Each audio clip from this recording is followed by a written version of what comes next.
Yes, next question पे आते हैं। sec theta equal to 5/4 find 3 cos theta minus sin theta upon tan theta plus cot theta. देखिए ये भी बिल्कुल बेसिक क्वेश्चन है। आपको ऑब्वियसली sec गिवन है, पहले अदर ट्रिग्नोमेट्रिक एंगल निकालेंगे। sec गिवन है, अगर कंफ्यूजन है तो sec को लिख सकते हैं cos थीटा 4/5, राइट। एक राइट ट्रायंगल जनरेट करते हैं। थीटा ये 4 दिया, ये 5 दिया, तो ये पाइथागोरस थ्योरम से 3 आ जाएगा। अब आपको यहां पर वैल्यू रखनी है, क्या फाइंड करना है? 3 cos theta minus sin theta upon tan theta plus cot theta. तो ये हुआ 3 cos थीटा की वैल्यू हुई 4/5 गिवन थी, sin थीटा की वैल्यू हुई 3/5 अपॉन tan थीटा हुआ 3/4 प्लस cot थीटा 4/3। देखिए यहाँ पर एलसीएम आएगा 5, तो 12 माइनस 3, यहाँ पर एलसीएम आएगा 12, 9 प्लस 16 क्या होगा?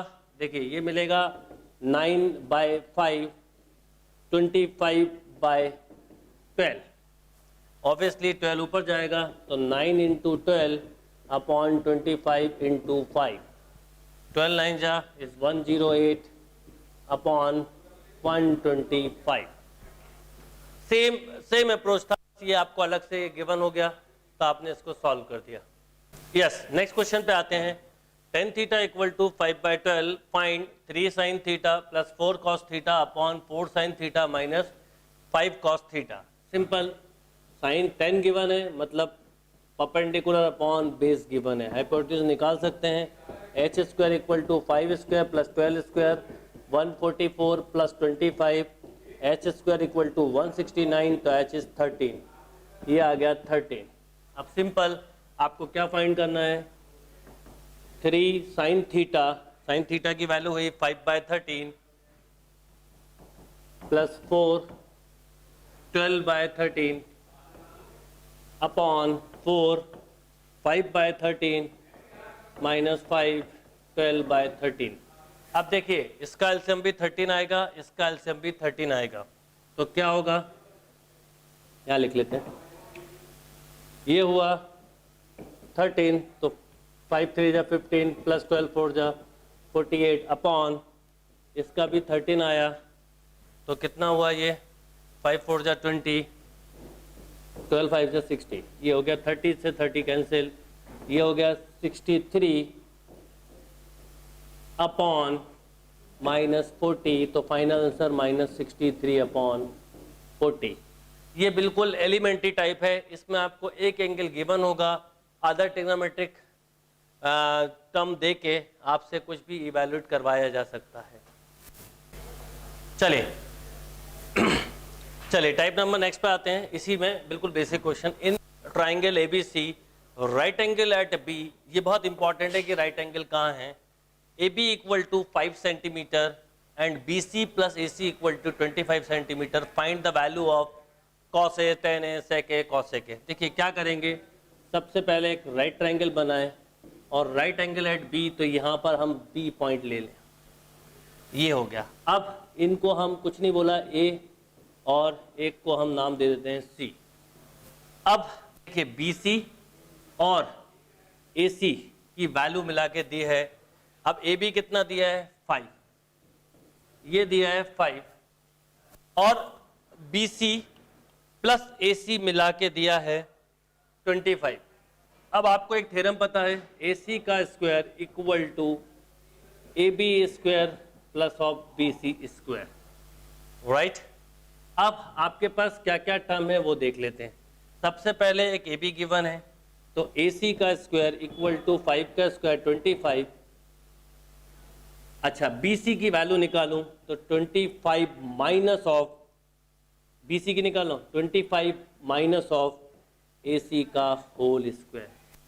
सॉल्व करेंगे, AC स्क्वायर इक्वल टू 25 प्लस A square minus 2AB plus B square. AC square cancel, तो 50 ये हो जाएगा 650 इक्वल टू 50 AC, तो AC इक्वल टू 650 अपॉन 50, 0 ये कैंसिल, ये कितने टाइम 13 टाइम, यानी आपको AC मिल गया 13। आप AC की वैल्यू 13 रख दी तो BC मिल गया 12। अब आपसे जो जो ट्रिग्नोमेट्रिक एंगल पूछे हैं आप स्पीडली बता सकते हैं। जैसे कॉस ए पूछा है तो कॉस ए होगा 12/13, tan A पूछा है 5/12, sec A पूछा है तो sec A is 13/12, cosec A पूछा है 13/5। बस ध्यान ये रखना है कि जहां पर राइट एंगल दिया है वो राइट एंगल बना के गिवन कंडीशंस को यूज करें, सारे ट्रिग्नोमेट्रिक एंगल निकाल सकते हैं। चलिए नेक्स्ट क्वेश्चन पे आते हैं। In a triangle ABC it is given that angle C equal to 90 degree and tan B equal to 1/√3, find the value of cos A cos B plus sin A sin B। अब देखिए इसका क्या मतलब है, angle C 90 है, ये C ले लिया सबसे पहले। अब इसके अलावा B दिया है 1/√3, मान लो मैं इसको B मान लूं तो 1/√3, तो ये हो गया परपेंडिकुलर, दिस इज बेस √3। अच्छा इसको हम नाम दे देंगे A, एंगल के सामने ये हो गया A, ये हो गया एंगल B और ये एंगल हो गया C। जो टर्म लिए उन्हीं को एंगल मान लेते हैं। पाइथागोरस थ्योरम लगाएं तो √3 का स्क्वायर 3, 1 का स्क्वायर 1, 3 + 1, √3 का स्क्वायर प्लस 1 का स्क्वायर का अंडर रूट, ये होगा हाइपोटेन्यूज, तो दिस इज 2। अब सपोज आपसे पूछा है cos A cos B plus sin A sin B, क्या होगा, cos A कितना होगा, A के लिए जाएंगे, याद रखिएगा cos A की बात करेंगे तो A के लिए जाएंगे तो बेस ये हो जाएगा, तो कितना आएगा 1/2, cos B की जब बात करेंगे तो √3/2, प्लस sin A की बात करेंगे तो ये परपेंडिकुलर हुआ तो √3/2, sin B की बात करेंगे तो दिस इज 1/2। फाइनली एलसीएम आया 4, √3 प्लस √3, 2√3/4 मीन्स √3/2।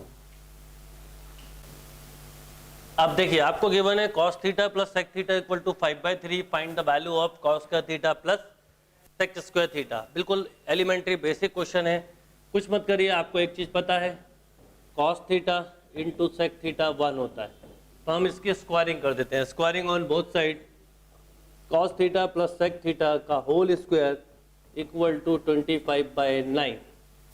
क्या होगा, cos square theta plus sec square theta, यही पूछा है आपसे, plus 2 cos theta sec theta equal to 25/9। ये 1 हो जाएगा, 2 का ट्रांसफर कर देंगे, cos square theta plus sec square theta plus 2, मैं आपको समझा रहा हूँ इसलिए इतनी स्टेप्स लिखी हैं, cos square theta plus sec square theta equal to 25/9 minus 2।